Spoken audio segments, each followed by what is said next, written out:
আসসালামু আলাইকুম বন্ধুরা, আপনারা কেমন আছেন? আশা করি অনেক ভালো আছেন। এমএস কুকিংয়ে আজকে আরও একটা রেসিপি নিয়ে আসলাম। মূলার শাক কীভাবে ভাজি করি দেখেন। শাকগুলো ধুয়ে নিছি। এইবার আমি তেল গরম হয়ে গেছে, পেঁয়াজ কুচি, মরিচ কুচি আর রসুন অল্প থেতো করে দিয়ে দিচ্ছি। দেখেন ভালোভাবে ভেজে নিব। আশা করি আপনাদের ভিডিওটা ভালোই লাগবে। যদি ভালো লাগে লাইক কমেন্ট শেয়ার করেন, সাবস্ক্রাইব করে দিন। নতুন বন্ধু হয়েন, সাথেই থাকেন। দেখেন সুন্দরভাবে বেছে কুটে ধুয়ে নিচ্ছি। এদিকে পেঁয়াজও ভাজি করে নিচ্ছি।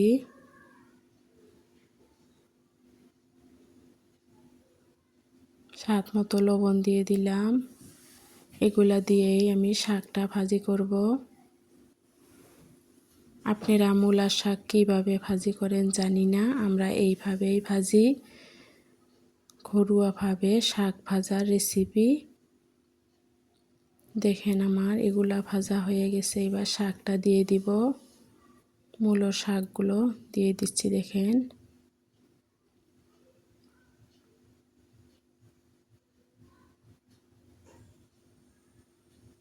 কচি কচি মূলার শাক, সেই জন্য আমি ভাপ দেই নাই।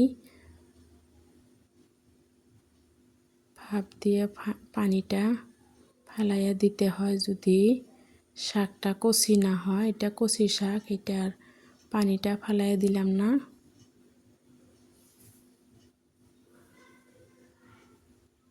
শাকের থেকে যে পানিটা বের হয়েছে সেই পানি দিয়ে শাকটা সিদ্ধ হয়ে যাবে, সুন্দরভাবে হয়ে যাবে।